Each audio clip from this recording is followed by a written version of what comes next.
Hey now, welcome to the Dirty Side of the Track, America's leading Formula One podcast. I'm Brian, that's Rob. Testing is under our belt, and it's race week. Rob, are you as excited as I am? I am, but it's not race week yet, is it? It's race week on Monday. Come on. So you do this every time. Just because I'm right, let's not go back there. But, I traditionally like to call Saturday and Sunday by its collective term of week end. So therefore, start of week is Monday. Anyway, let's not go over that all over again. Yes, testing was amazing. We are going to try to unpack the best bits of testing, things that we saw in there. So that'll be a big bulk of today, plus our usual news and social roundup. And because Brian has already pointed out, we're going to be heading into race week, so we'll have a Bahrain preview at the end as well. So it's preview time! Oh, yes, it's all upon us now. Man. We are literally charging towards lights out, and away we go at the first race. This is so exciting.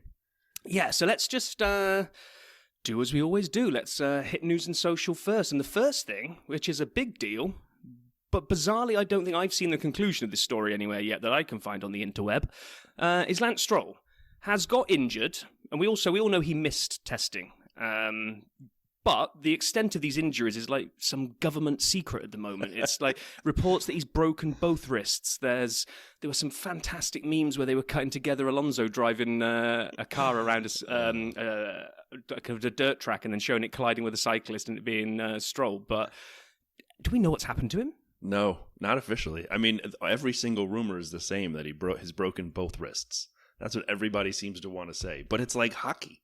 Hockey just says he's out with a lower body injury or out with an upper body injury. Well, that's relatively generic, and that's what this seems to be. They did say today, as of recording this on Sunday morning, that Aston Martin will not try to bring Seb back. It'll be Felipe, who ran in testing. It'll be Felipe's drive this weekend if Lance can't go. But no, we've seen such little information, and they said if he's healthy, he'll run. If he actually has two broken wrists, he ain't going to be healthy in a week. Well, this is the thing. So they must... Part of me thinks it can't be as bad as the rumor mill suggests, because otherwise you just rule him out now. No one's coming back from two broken wrists in like 4 days or whatever it is.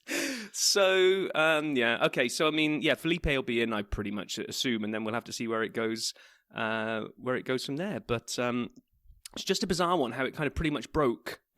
And like maybe his wrists, then we heard nothing more of it. Like from credible sources, like the team hasn't really come out, like you say. But kudos to Sam Collins. Did I watch some testing? Of course I did. And kudos to Sam, because he had a comment as he was walking down the pit lane talking about what would happen if Lance didn't run, and he basically said, "I, like everybody watching this, would kill to be in an F1 car.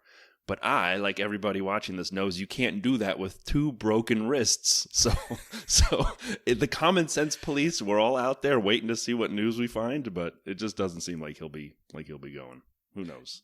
No, and so hope he's not in a bad way, and that he can take part soon. Something else that caught my eye this week was they put the Grosjean's burned out cars on display in an exhibition in Madrid, and it's only a couple of years, 2020, so 3 years ago, right? Yep. And I can still sort of see it in my mind's eye, or at least I thought. So I went back and watched the clip of him spearing into the barrier and ripping the car in half, and then the fuel tank exploding. And my God, it was a hell of a lot scarier than I'd actually remembered it being. Oh, it's terrible. I remember watching it live, and just the feelings and the emotions were so horrible. So here, I got a side note on Grosjean. There was a deal on F1 TV, and 20% off. I went out and bought it. Rob, you did too, didn't you? Yep. Okay, so for anyone who might be interested, I think it's totally worth it, but I haven't used it during a season yet. However, you can pull up, with that and the multi-viewer tool, you can pull up anything. Basically anything. So I went back to 2020, to Bahrain, and I did some onboards of different drivers. And I went back and I watched, between Kvyat, who is Grosjean cut in front of Kvyat, when his wheels touched and went flying into the barrier, and you just see it happening. I watched from different camera angles of different cars, and you can sync them up. It's amazing to the technology that exists.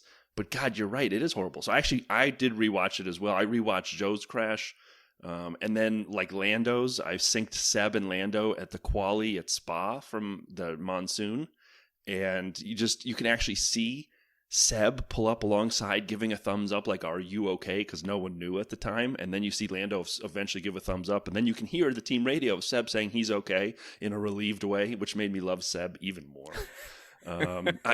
From a guy I thought was the villain for many years to someone who's warm in my heart and now has disappeared. Anyway, F1 TV, it's pretty cool. It is, and I won't repeat everything you've just said because I was playing with almost the same things and thought it was just as cool in the same way. So looking forward to playing with it in the season. And obviously, it for me, it almost got its money's worth with the discount on there, just for the fact that I binged out on 3 days of testing, which I wouldn't have watched otherwise. So, being as for some reason, despite the fact that the US is a big target market for growing this sport, there was zero coverage on ESPN of testing. But all the people on Twitter said testing was so boring.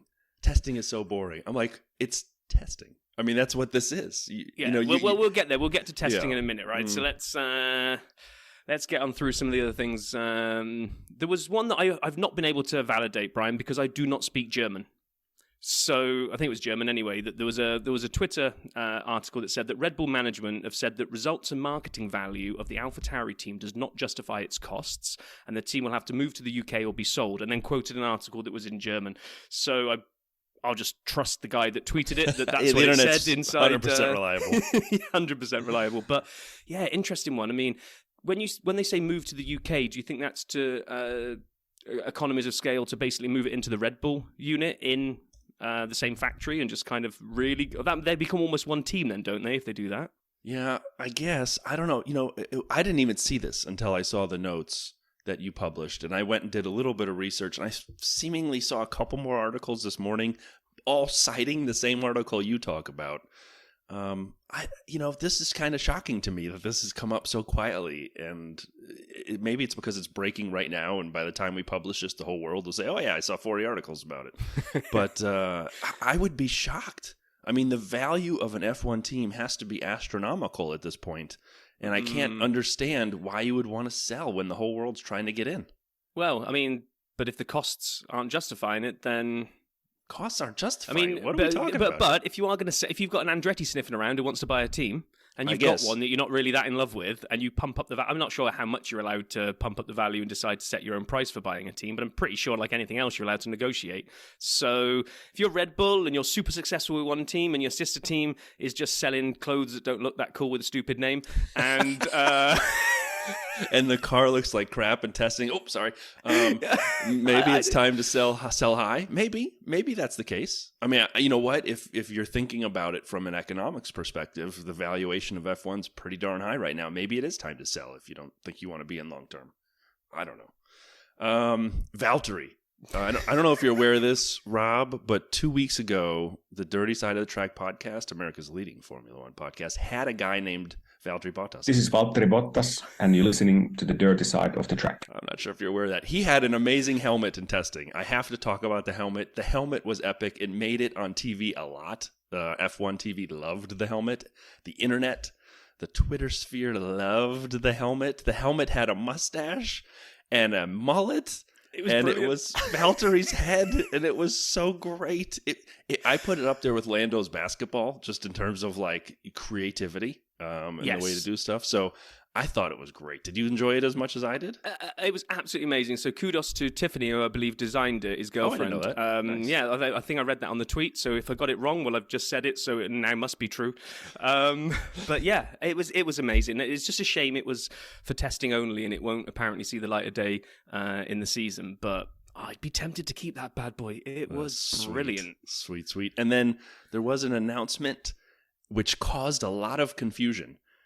Ferrari new chief strategist Ravin Jain, but not new.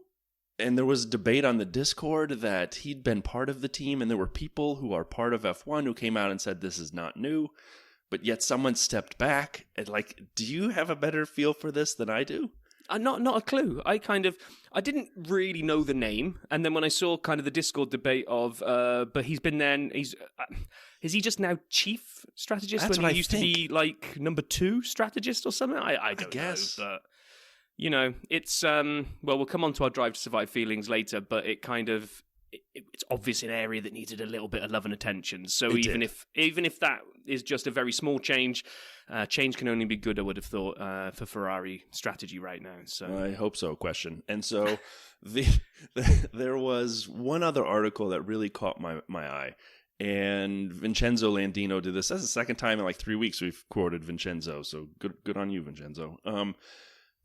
The amount of fees that Formula One charges teams and drivers is tremendous. And I don't think people appreciate this, because I can say as a fan, I've heard of these fees. I've never really thought about these fees until I saw this article, and it's eye-popping.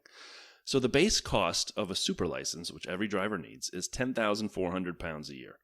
And so with 0 points last year, that is what drivers like Hulkenberg, Piastri, and Sargent will pay. But when you have success, every point that a driver scores during the season will cost them £2,100 more. The following drivers all have over $500,000 bill. Verstappen's nearly $1 million. Leclerc $657,000, Checo $650,000, Russell, Sainz, and Hamilton all over $500,000, just to get their super license because of the point structure per point fees.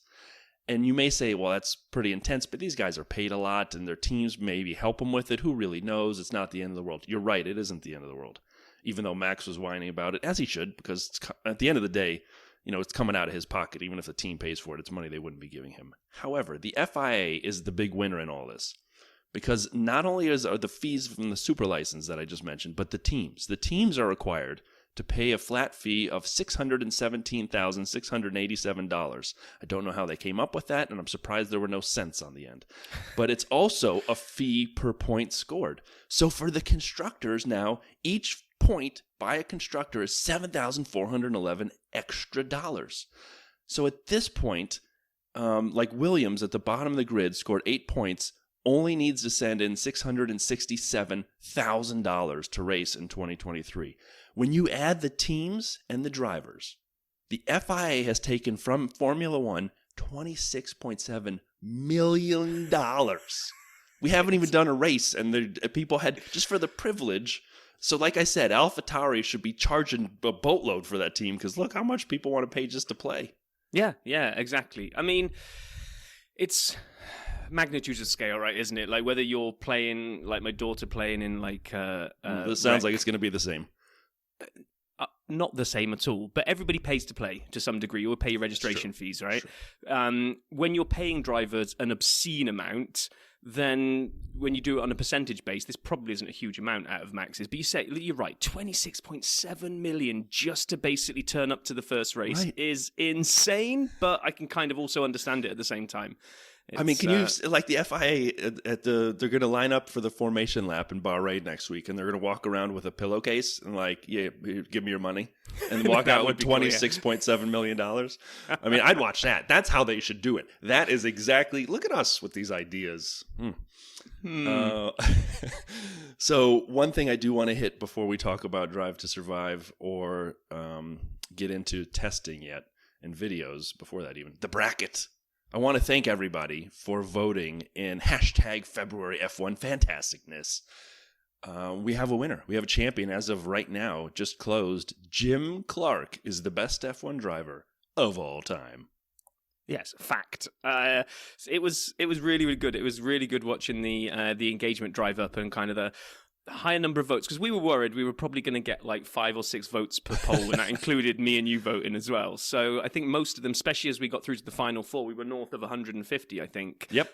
In every vote, which means it's not the whole global population, but it's a reasonable sign of kind of the reach that we have. So yeah, I was really pleased with that. Really pleased with the engagement. I'm pretty pleased with the winner as well. Not that I can say that I ever watched him, because it wasn't in my era, but anybody that you ever talk to that knows anything about F1, when you talk about the greats, is always throwing Clark in there as one of them. So, and like you did on the tweet when you celebrated the winner, we did a Veil's Tale on him, and it was brilliant, like diving into him and kind of understanding all of his achievements. So totally agree. I would actually say the Elite 8 were tremendous. Senna, Lauda, Clark, Prost, Fangio, Hamilton, Vettel, Schumacher. There's not one dud in there. Every person I just named you could argue, is the greatest of all time. Agreed. And so that's what was so exciting to me, that we had this debate, and for the votes, the passion people brought into the Twitter sphere to talk about these, and all of the Final Four and the championship were in the 50s, with a tie even, but we won't rehash that because we did that already. So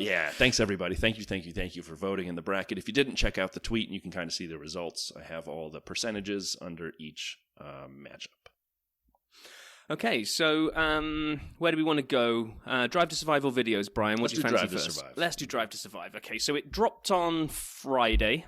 Brian and I have got through the first 3 or 4 episodes. And last year we tried to do a little bit of a kind of a pull it apart and review the whole thing. There's so much of it out there this year. So many kind of great YouTubes of reactions to the entire series. Of people have binged the entire thing right now.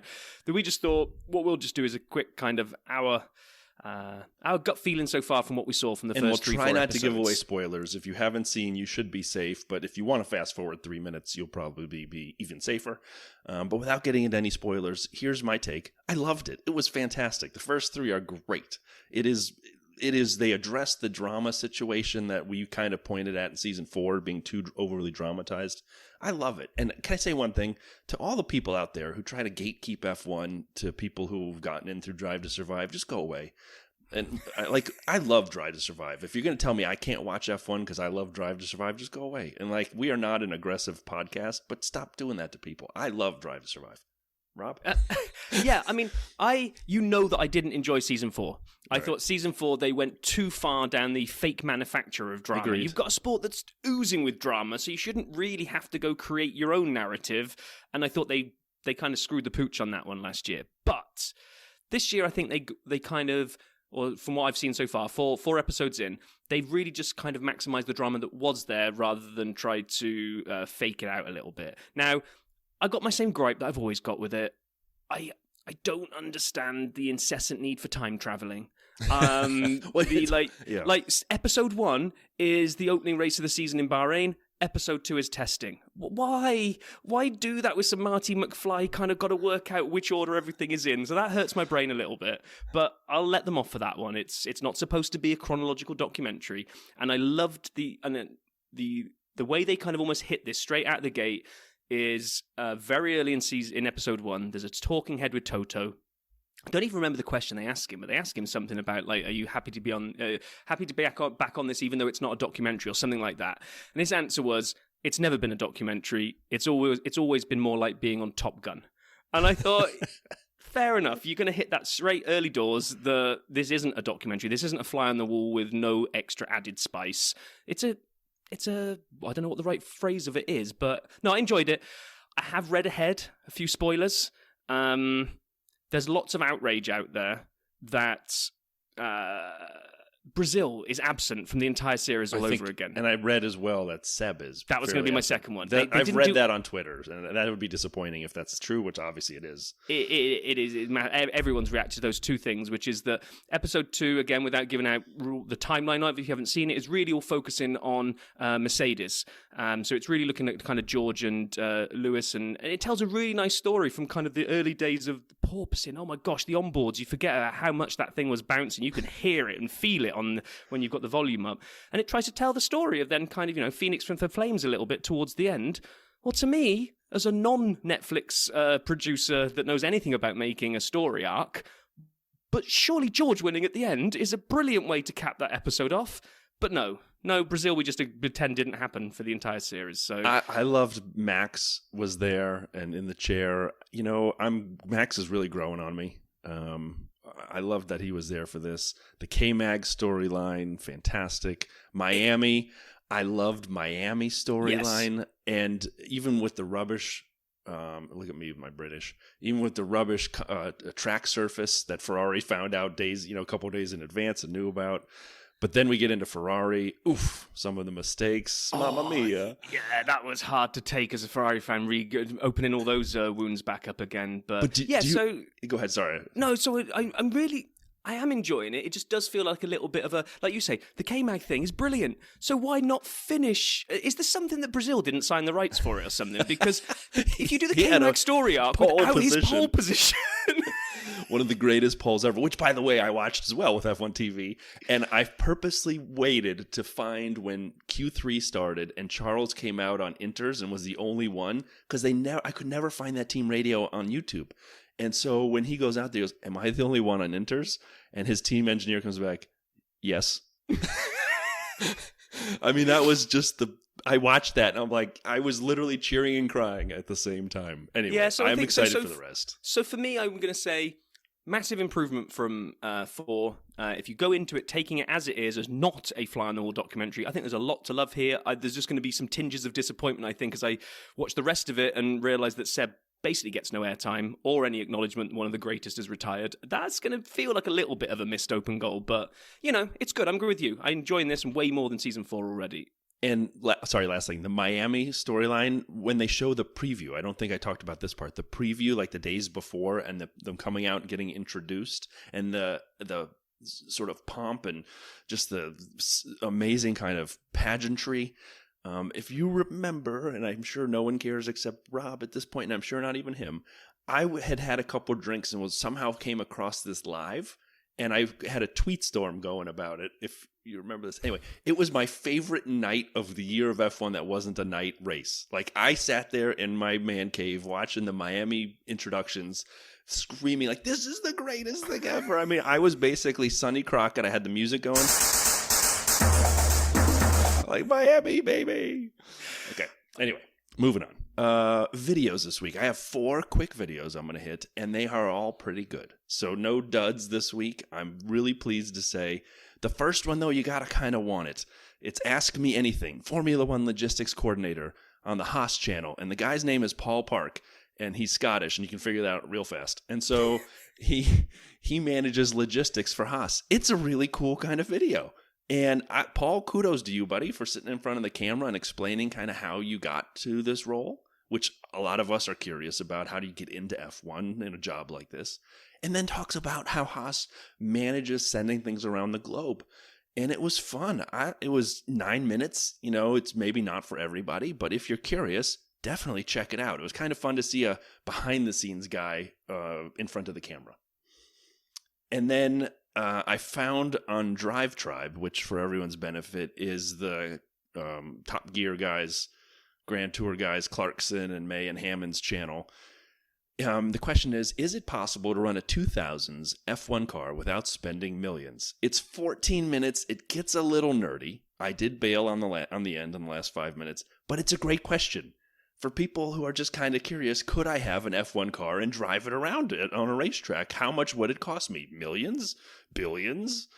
Trillions? Like, what do you need? Thousands? So, they actually kind of figure out how you could do this. And it's fun for the first 8 or so minutes to imagine yourself sitting in your own F1 car, driving it around. Maybe with a different engine. I'm not going to give away spoilers.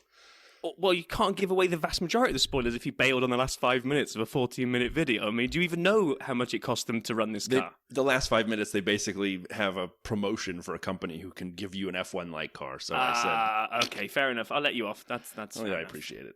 And by the way, you haven't watched. Come on, these were in here yesterday. You don't go prepare. I'm still watching Drive to... That sounds like a good episode. I just managed to, because I'm looking at in the notes, Drive Tribe, and I tried to say Drive to Survive. Yeah, that all went wrong at that point now. So the third video is Toto Wolff's F1 2023 season preview on the Mercedes channel. It's only 5 minutes.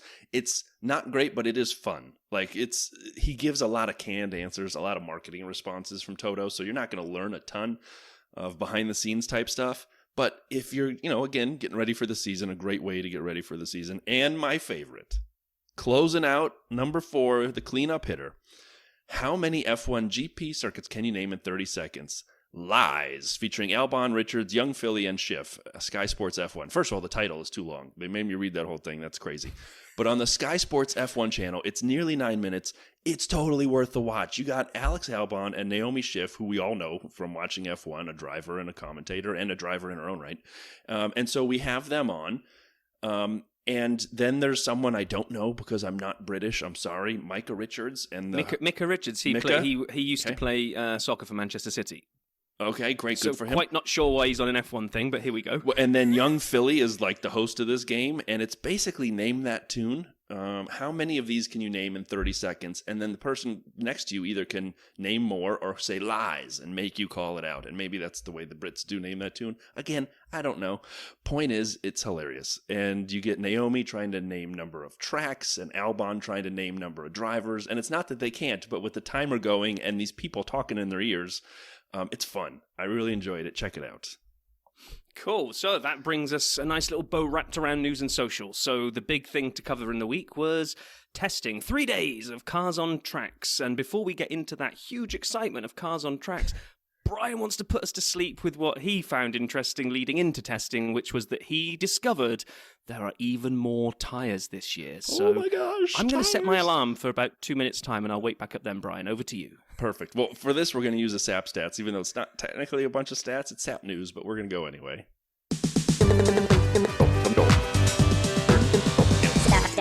You know it.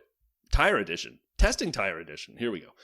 We are no longer testing tires. These are the tires the teams will have through the season. And so in 2023, there will be, drum roll please, 6 tire compounds instead of 5. They are adding a C0, which is the hardest tire in the range. However, they're not really adding a C0. Last year's C1, which is the hardest tire in the range, has become the C0. And there's a new tire in the range, which is now the C1, which is in between the old C1 and the C2. If you didn't follow that, don't worry, no one cares. The 6 compounds will still result in only 3, not necessarily sequential, as we learned last year, but 3 compounds making it to the race. And as you watch the race, the hardest tire will still be with the white stripe, the yellow tire will still be the medium, and the red will still be the soft. So none of that changes. It's just now they have 1 extra compound to choose from. And so they decided to introduce the new C1 with more grip compared to the old C1. So the old C1 is now the C0, as I said before. There was apparently a lot of understeer in the compounds last year, and so all of the tires should have a slightly newer compound to help with that. I would note, and inside of baseball nerdery, the C1, last year, the hardest tire, was only used 5 times. Bahrain, Spain, Bahrain, look at me, I got contagious, your little drive to tribe. Bahrain, Spain, Britain, the Netherlands, and Japan. Those are all sort of high-energy circuits in terms of tire degradation and use. And since Bahrain has already been announced and is not using the new hardest tire, the C0, the first time we may see it would be the Spanish Grand Prix in June. So keep your eyes peeled, nerds. The C0 could be there in Spain. I can't wait. I don't care, really. It's just, so everyone knows, there's an extra tire in the range. Rob's excited so far? You can't try and bail on that at the end and play it down like you don't care. You're like, so in the UK, you'll have train spotters with their little notepads that will be at train stations writing down the numbers of the trains they've seen so they can kind of complete the set, I guess. I'm not quite sure. I've got visions of you now in Canada with your little tyre watchers sheet, and I'm going to disown you and pretend I don't know you if you start going around and trying to like, oh, look, Rob, there's the C2 in action. I'm like, I don't know who you are. That's fair enough. One last note on tires. Actually, 2 last notes on tires. The blankets. They want it, for some reason, there's this hard desire to phase out tire blankets, and the drivers don't want to. Lewis came out and said, stop, it's dangerous because we come out on these cold bricks. And so here's a little note. The intention was to drop the tire temperature from 100 degrees Celsius to 50 this calendar year. But following a trial run in the U.S., the teams argued so much it wasn't safe that a compromise will be 70 degrees Celsius is the highest you can raise your tire blanket temperature this year. And in addition to the compromise at 70 Celsius, they had to give something. In the past, the tires were allowed to be warm and cozy in their snug little blankets for 3 hours. This year, it's only 2. So 2 hours at 70 degrees Celsius is the most you can cook your tires. I don't remember the gas, though. You can put that in the fridge for longer. So apparently, when you go to start a race, you've got the tires by the fireplace, the gas is in the fridge, and someone's got to wake up the driver to start.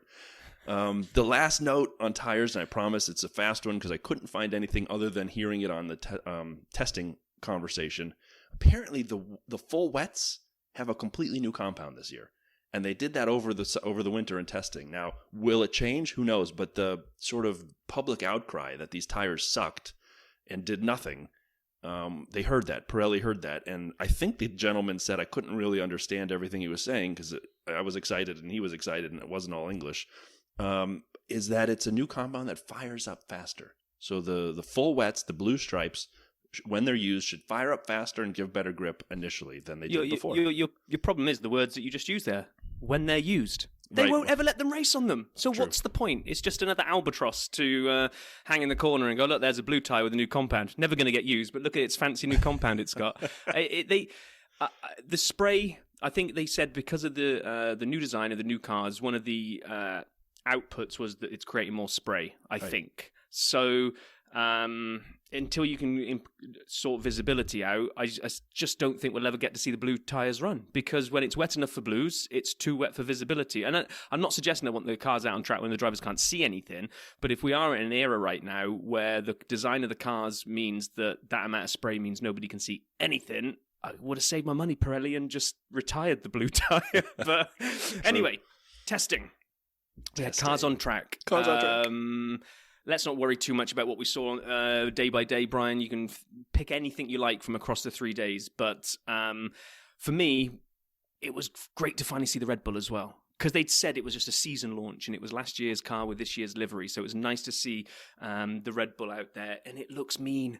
It does. The way it swoops down under the side pods, it's already looking pretty good. But a lot of aero rakes, which collect information on the way the air is moving. I got to be honest, maybe I didn't watch enough testing in the past. I was always familiar with the aero rake in front of the cockpit, but behind the front wheels, like that big wall of aero rake. There were I almost used a bad word. There were a boatload of aero rakes behind the cars this year, more than normal. It felt like I'd seen them in the past, but it felt like 50-50, where you'd see them in front of the cockpit and behind the car. So I think what you just said, the way the cars kick off the air, they're trying to really do a good job understanding that. And I don't know for what, either to allow easier following or maybe not as easy following. Who knows? They may be using it in a defensive purpose. I don't know, but I thought it was fascinating to see so many behind the car, more so than it felt to me. I love a good air rake, because it almost feels like, for this hugely scientifically technologically rich sport, they then go and strap these bits of wire on that looks like you've just been down Home Depot and bought like some chicken wire. Mad Max. It's Mad Max beyond F1 Thunderdome. It's just so at odds to the whole look of everything else in F1. I love it. Yeah, Mad Max Verstappen. Yeah. And then the Flow Viz. I mean, who doesn't love a good Flow Viz? Especially when they put too much on, and you think, well, they can't possibly learn anything from that because it's all green, big smudge of green that goes everywhere. But oh man, so one or two other small notes. Haas, I did catch this report live, and then it made it onto Twitter a bit. Has a mini pit wall this year. It's 3 chairs, and that's it. Most teams have 8, 7, 8, or 9 is kind of what I've counted through my own research. So they basically have a tiny little, shanty, as we would say in the Midwest when you go ice fishing and you have a little building you put out on the frozen lake, a shanty. They have a little Haas shanty. It's 3 people. And they can save $250 million a year in shipping costs. 250,000. Oh, 1,000. Did I say million? You said million. Whoops. The whole cap is 140, 135, and I said 250. If they could save 250 million by skinning it down, I'd get rid of it all altogether. Anyway, 250,000. Yes. And someone said, well, that doesn't count. The shipping doesn't count against the cost cap. But what it does do is help them spend to the cost cap by not using it on shipping. So, and that's time they can put into the car and money they can put into the car. So yeah, I just thought it was cute. I think it's brilliant. I think if you can do that and say, hey, why do we need all these people on the pit wall? You can do your job perfectly well back in the garage, and we only need 3 up on the pit wall. And you can save that amount of money. I did read somewhere, and then I lost the tweet, and I can't find it. So maybe someone can actually send something in to kind of either support or shoot this down, is that they're looking to make it even smaller, because then something about they'll be able to put it in, I don't know, is it put carry-on baggage? Yeah, almost, right. Logistically, they'll be able to do it, take it around the world in a different way that costs even less to do. So good on them, I say. Why not? Why blow all that money on a stupid... Why do you need all those 8 people sat there? Well, and here's the thing. A, can they put some potted plants or something out on the sides next to it, so decorate your space a little bit instead of just leave the wood and exposed concrete? B, you actually don't see the racetrack. When you're in those things, there's no windows to the track. You're just looking at monitors. So I think that's a good idea. You can't do that job from inside the garage. Exactly. All right, let's focus on cars a little bit. Let's focus on what we saw. I got to be honest with you. I am all aboard the Aston Martin hype train. Toot toot. Sign me up. I know we're talking about Lance and his wrists, but they looked good and consistently good. They did, and we'll hit it at the end of our wrap up about like how good they might have looked on comparative time. So I'm with you that it was right in there. I know. Okay, huge obligatory disclaimer when we talk about testing. Yeah. We know we can't talk about it in any kind of comparative way, and we don't know what all the settings everybody was running, nor how fast they were going, and blah, blah, blah, blah, blah, blah. But I'd still rather be up at the top of the leaderboard on one of the 3 days than consistently be at the bottom, even if I've maybe got reason for being at the bottom because I'm running a heavier load and I'm doing distance and reliability testing. Right? You don't know other people might be doing it too. Exactly. And if everybody at least has one go at going a little bit quicker on a softer compound. So the fact that you had Aston Martin were up there, you actually had a couple of the days you had Valtteri put the Alpha right up there. K-Mag and Hulk went up near the top, and we even had Williams showing strongly a couple of times as well. Yes. So. But one thing I did kind of find was that for day one, Gasly and Ocon were side by side in every leaderboard almost through the entire day, separated by about 2/10 because they're besties and they hold hands on the leaderboard. Oh, jeez. Yeah. I thought Aston Martin was good. We'll get into this in about a second, but I thought Aston Martin looked good. I thought Alpine looked bad. But I got to be honest, I think the team that really struck me as possibly being one of the worst, and I know they had a good second day, was AlphaTauri. It just seemed like if Nick didn't have a really good second day, I don't think that car really, it just doesn't look responsive. It looks sluggish, and maybe it's the paint, and I'm just looking at the paint job, but it just feels like it's not getting around the corners the way they want it to. It's understeering at times, and you can see him just wrestling the heck out of that thing. Yeah.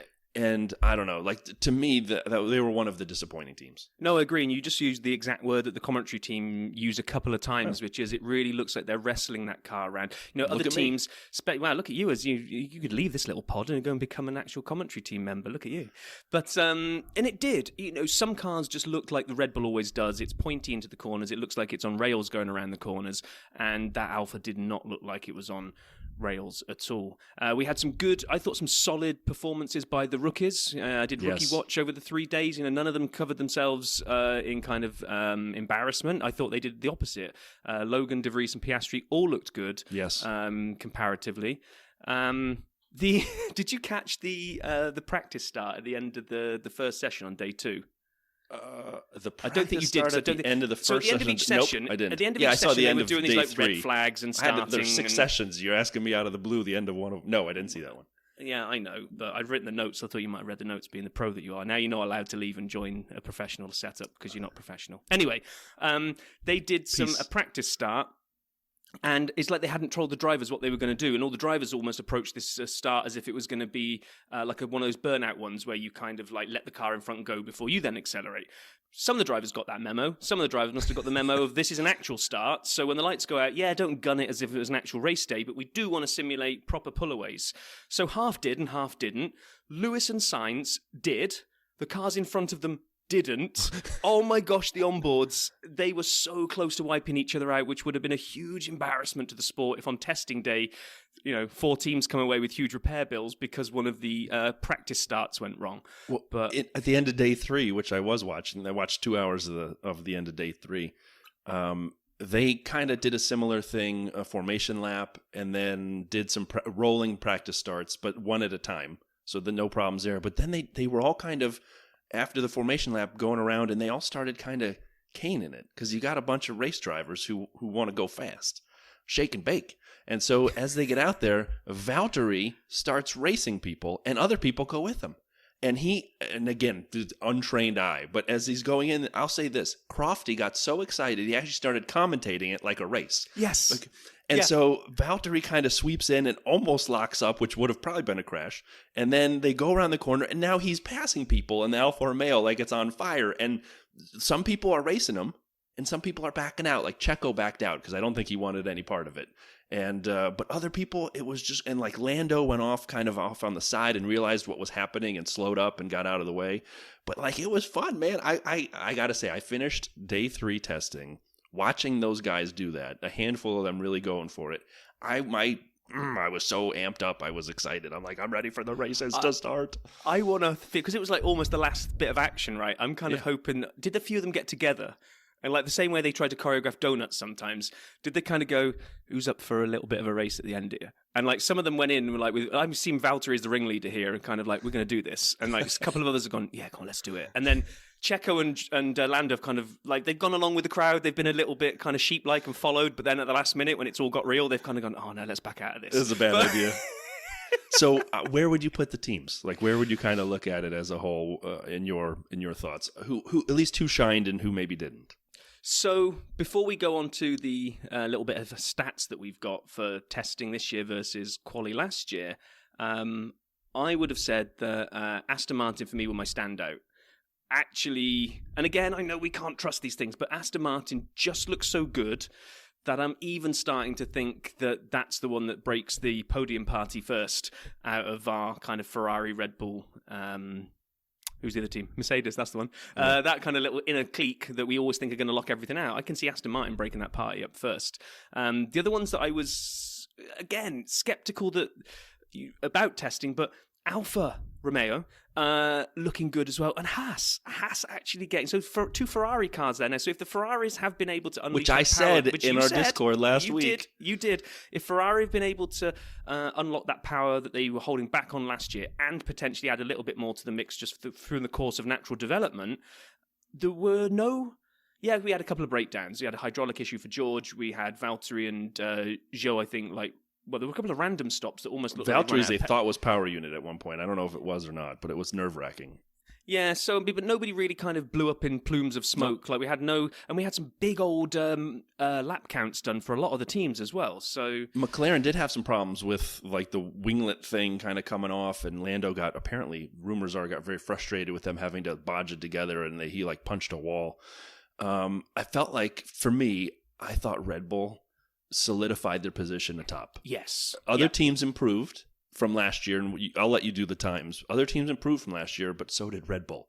And so kudos to the best for remaining, it's seemingly remaining the best. Aston Martin, of course. Williams, I love the fact that Albon was putting that car up the timetables, and I hope Sargent can too. I hope Williams is not last this year. It would just make me happy if they're not. And I think they may have a shot at creeping up to the bottom of the midfield. We'll see. I think AlphaTauri and Alpine were the two most disappointing teams over the days. And for some reason, I know if you look at where they placed, Alpine placed worse than AlphaTauri. I still think AlphaTauri looks the worst of the two. And I don't know what to do about it. McLaren's on their back foot again. It feels like the second year in a row, kind of coming out of testing without a solid car ready to go. And I don't know what to do with Alfa Romeo. I want badly my preview prediction of the Ferrari engine and their redone suspension at the back to say, yes, they're ready. Zhou is obviously good. Valtteri's obviously amazing. The two of them can do something with this car. I'm ready for it. However, it didn't always show that way. They were, seventh? And then first, Zhou beat Max right at the buzzer on day 2, and then third. And again, times mean nothing. I was going to say, now you're reading too much. I know, times mean nothing. But I liked what I saw. I liked what I saw from the car. I liked what I saw from the drivers. I liked the fact they were out there for so many laps. I know we talked about them pulling over. So yeah, man, I'm excited. I still see sort of Red Bull, Ferrari, Merck. I think Merck was sandbagging it a couple of days. And then Aston. I got Haas. And then I got a bunch of confusion. McLaren, Alfa Romeo, Alpine, Williams, and then AlphaTauri. I don't know. Okay, so I've got two retorts for you there. Now that we're down to just 3 days of testing rather than kind of like the much bigger period than it used to be, can you take a risk when you're a team like Mercedes to waste any type of time sandbagging? What's the point? Well, they may have the engine turned down. But why? So what I'm taking a step back is looking at and saying, what's the high watermark for everybody? So rather than kind of look at like where they were for every single one of the 3 days, because at some point during the 3 days, everybody is going to have gone through different modes of engine modes, tires, amount of power they're putting out, distance for reliability, but they will have all tried to do one run. We won't know which one it is, but kind of the leaderboard gives it away. One where they tried to floor it a bit more. So I found a real nice set of stats where they took Bahrain's qualifying lap time for each team. Do you need a jingle? Oh, yeah, let's do How about a different one this time? Oh, go. Rob Vale edition.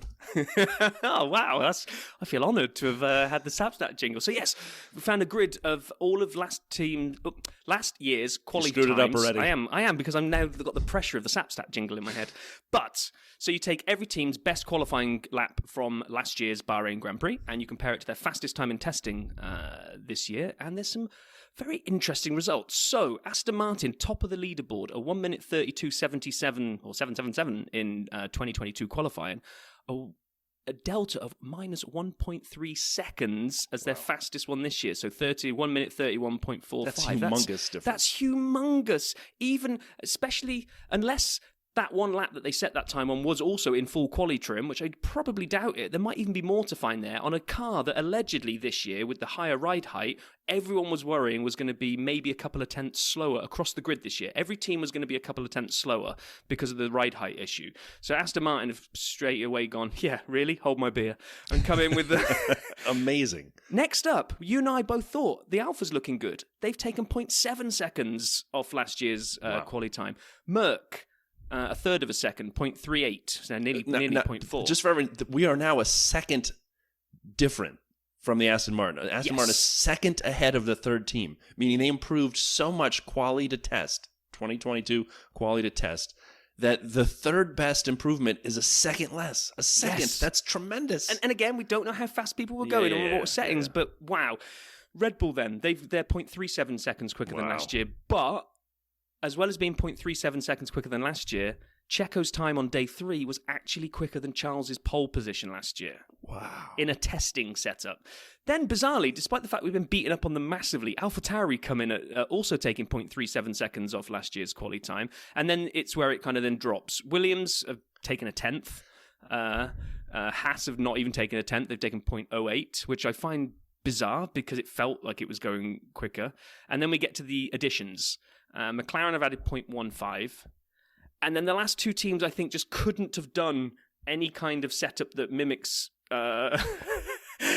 qualified, or at least I'm definitely hoping so on the next one. Ferrari, 0.4 seconds slower than their pole last year. And right at the bottom of the pile, Alpine, 1.1 seconds. They can't have run fast settings. There are a couple footnotes to the Sapstat, and we all know this. Testing is testing. So the tire compounds free choice of the 6. Last year for the race, you're only allowed 3, and they had middle of the range compounds. So no one had the C5 last year. And people were this year running C4, C5s. So you have softer tires than were allowed last year. 2, track limits weren't really enforced because no one was watching. It's testing. They watched that during quali in the race. 3, there's no requirement on fuel levels being in the car. You could have run a bone dry fuel level and run out on purpose to see what you had. I mean, for all I know, the drivers weren't wearing shoes to save weight. You know, it's testing, so we don't know. But so agreed. I love everything you showed. Great stats. We take it with a grain of salt because it's testing. Anything you'd change on my sort of teams? You know, I went a little deeper on the teams as a whole. Anything you'd add or change before we hear from a friend of ours? No, I mean, you know, you and I have both put that big caveat of it's just testing. So I just wonder if our roving reporter, ready to make his first appearance of the year, the legend that is Pit Lane Paul, how did he feel about testing? And before we go in there, we're also going to play... We got a little jingle for Pit Lane Paul this year as well. Now, last year, when we first started all this jingle shenanigans, we had Sapstats. That was our only jingle, and we set out a call to arms for people to write their own. And I think we've got a library of about 4 or 5 Sapstat jingles now. We want more. If anybody out there is musically talented, or even if you're not, a Sapstats jingle or a Pit Lane Paul jingle. And we're going to start off with a friend of the show, Andy, who's written all those amazing songs, has also kicked us off to start the competition going with a Pit Lane Paul jingle. So let's hear the jingle and then hear Pit Lane Paul. Pit Lane Paul! All right, and here is the report from Bahrain. Hello, guys. So, let's say winter testing is over. As bizarre as that might sound, winter testing here in Bahrain, where it's actually not been especially warm. Not that you'd associate the temperature it has been with the desert. It's been down below 20 most nights, which God knows what that is in your language. But for Bahrain, it's been quite chilly in terms of weather. that's about as exciting as the week has got, because testing, yeah, okay, look, testing's fun. You get to see the new cars, everyone gets excited. But I won't lie, there's not really a great deal to get overly bothered about. You never really know. Let's face it, you don't really know where people's times are. Teams don't let you know the fuel loads, different settings. The cars will run totally different in a week's time when we will have had qualifying and we'll have a better idea of where pace is. Mercedes looked quick today, whereas the rest of the week they've looked pretty average. So you really don't know. Are they quick? Are they not quick? Us with Valtteri in Alpha, and Zhou was quickest yesterday. It's going to be interesting. If the truth be told, like I said, I still wouldn't like to say who is where in such like. Red Bull quick again today, but have they dropped all the fuel at their car? Have they ran light? You don't know. So when I start by saying that the weather is the most exciting thing this week, it's sort of what I mean. It's testing. You don't really know. We're really looking forward to getting into next week and actually getting into the racing again. And like I said, actually then finding out really where we roughly are in the grand scheme of things. Interesting, exciting. It's going to be fun. It's going to be a good year, I think. I'd like to see it a little bit closer. At the top, you don't know. Like I said, boring, broken record. You don't know. Let's say I'm going to put an early marker out. Probably go for Max to win, just because it's the easiest bet. But don't be surprised if Mercedes win. As much as that might sound daft, don't be surprised if Ferrari do. We don't know. So let's hope the weather picks up a little bit next week, and I have something a little bit more exciting to report on. As for testing, long days, mechanics are all tired. We got a few days off really before we can start working again. Some of the teams, some of the mechanics will be in between now and next weekend. It's non-stop. It's brutal. That's the start of the season. We're all excited to go. We're pretty ready. Let's hope you guys are. Catch you in a week's time when hopefully I'll be a little bit more excited about life. Testing. We hate it. I love that. That feels like that should be the soundbite for the teaser trailer, but then maybe nobody will listen. No, I think that's it. That's testing. We hate it. That should be the whole thing. So first of all, Paul, thank you as always, man. Thanks for submitting the reports, for being so great to Rob and I, and for getting us obviously time with Valtteri and Jack and everybody else along the way. Amazing. But when that hit the inbox last night, I was the same feeling of adrenaline and excitement. Race week, we got Pit Lane Paul's back. It's happening. So for anybody who is new to the show, because we have picked up a number of people along the year or so, Pit Lane Paul is a dear friend of ours who works in the Alfa Romeo team and will travel around the globe for us and send us in little snippets like that after every single race. He has been brilliant, and one of the things to look out for is not just the in-depth analysis of how his team and how the Grand Prix in general gets on, but he usually furnishes us with some travel facts about wherever he is in the world as well. So I'm same as you, Brian. When I saw the inbox light up with one of his reviews, I was like, "We're back, baby!" It's God, it was a long off season filled with great stuff, but I realized how much I missed cars on track. Well, and one of the other things that we miss was not having you usually crow about how much better you are at me than at the fantasy game. And I was good last year. You were good. Oh, I mean, look, I know I like to bust your chops about things.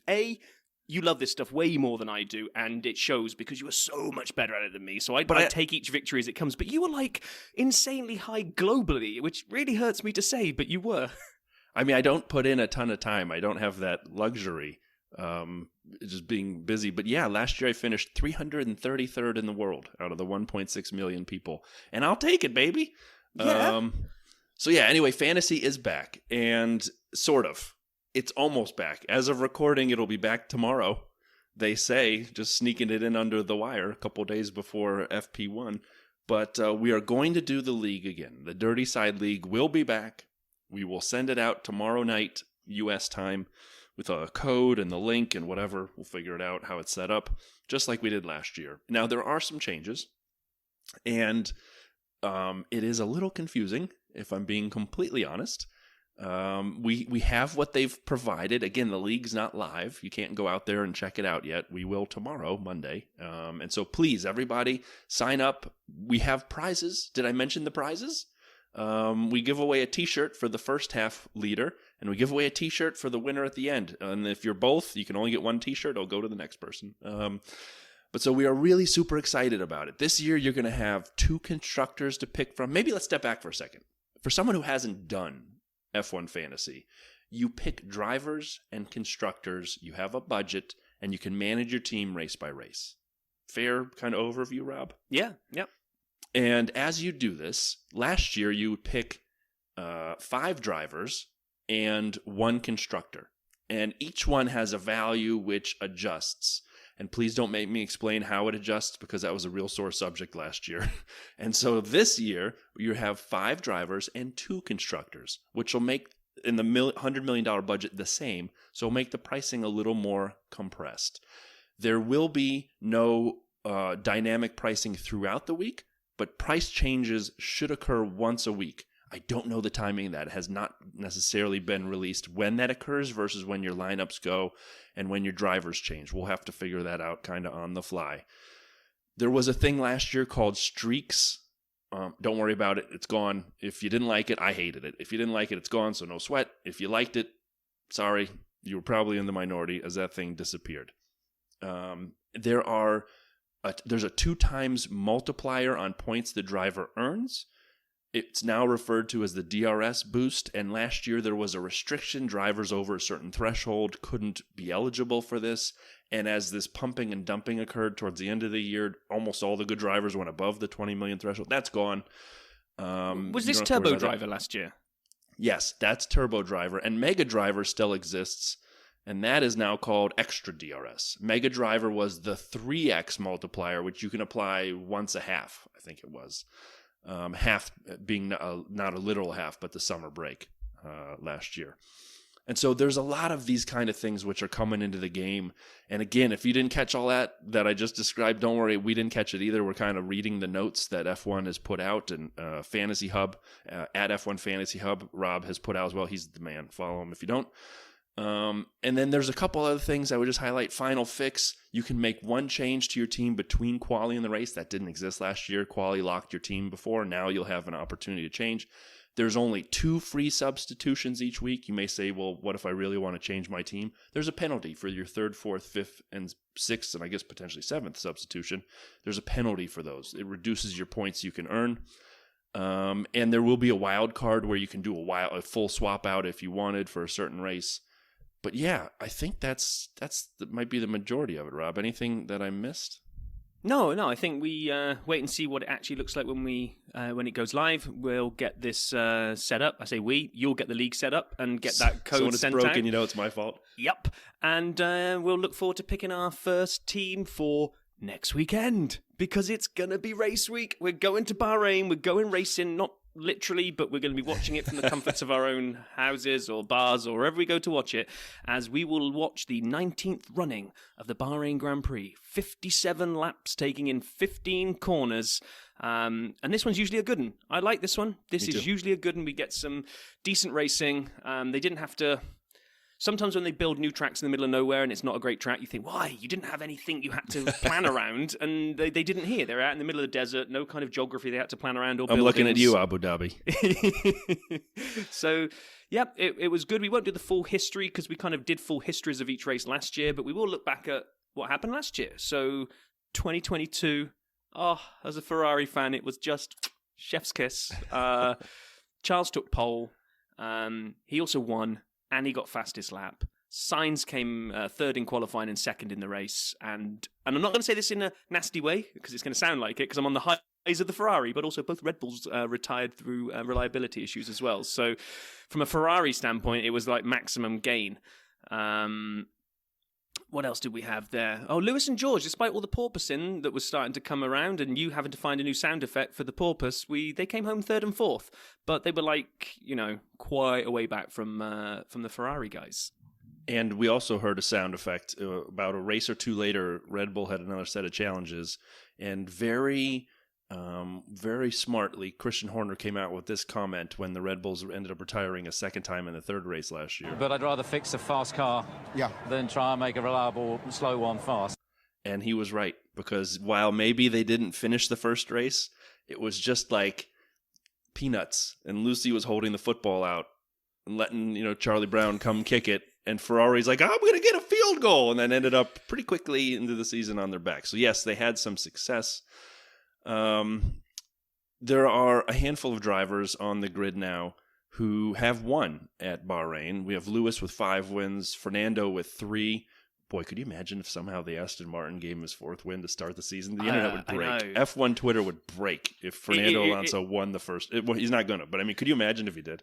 I mean, he could. It could be one of those silly races where someone gets taken out, I don't think. Or it could be one of those early season, like we saw Haas get a little bit of a jump on everybody last year. Yeah. Who knows? It could. Stranger things have happened. Man, but it's bizarre. We've only got 2 active winners. That's not actually correct.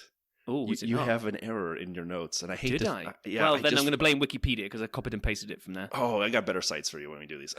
So you just mentioned the winner last year. Oh, of course, yeah, they haven't updated from Charles. Yeah, Charles. And true. Hypothetically, I could make the argument there's easily a 4th. Someone else who won in Bahrain, it was Checo in 2020, but it was the short.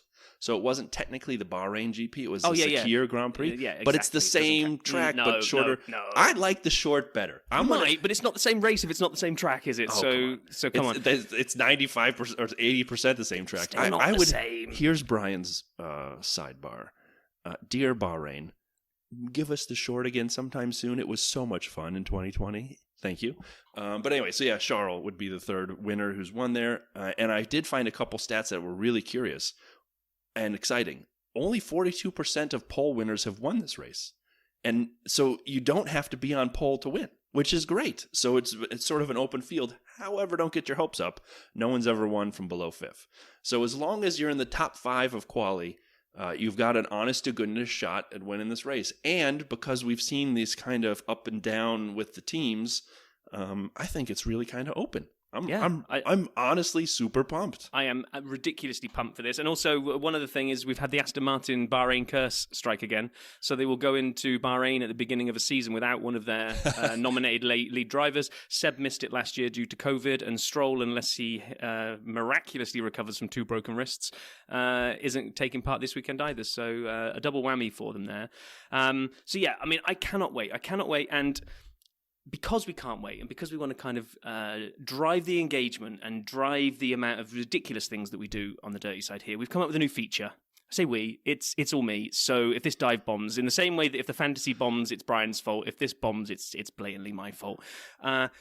New feature, dirty side talking crap, which a lot of you might say isn't new because we always do that. But it's an acronym. Completely ridiculous, accurate predictions. Does talking have an acronym too, or no? Just the crap? No, because it just kind of makes the name, it's a play on words. Just go with it. Completely ridiculous, accurate predictions. Correct. And this will be Brian and I, and then we will invite everybody to do it as well. I haven't quite worked this out yet. I'm going to come up with some kind of leaderboard, but insanely accurate predictions. And I'll start because it doesn't really matter because you have to be very, very accurate. So my completely ridiculous, accurate prediction for the Bahrain Grand Prix this year is that Piastri takes out Tsunoda on corner 1, lap 1. There we go. Oh my God. That is insanely accurate. That's the whole idea of the game here. And I'm pretty sure we might go through an entire season with nobody getting any of these spot on, but that's the level of ridiculously accurate predictions I'm looking for. So do you have one up your sleeve, Brian, or do you want to sit on this and tweet it out? No, I'm gonna jump right in, having not prepared at all until you explain the game right now. I got one. Here it is. Pierre Gasly, Alpine, will overtake 5 cars on the first lap. Oof. Okay, right. I've got that locked down. I figure they're starting from the back. He's a good driver.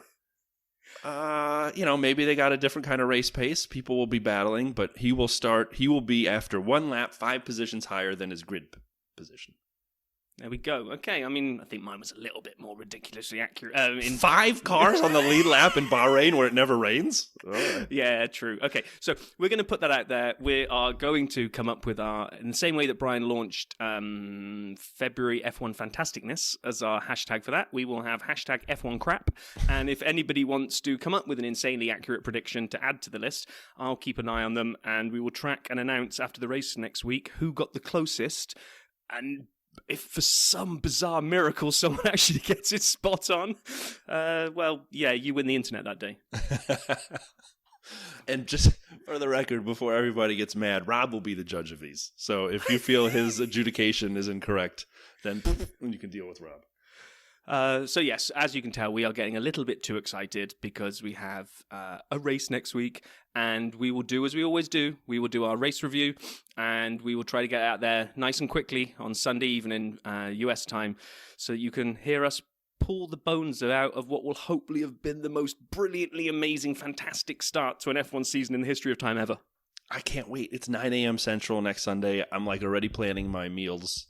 What I'm going to be eating and watching and enjoying. I've got F1 TV loaded on the side TV. I don't know why I need it, but, multi-viewer maybe. I don't know. I hope everyone has a wonderful week. Whatever you got going on in life, remember there's a silver lining to the end of this week. It's the race.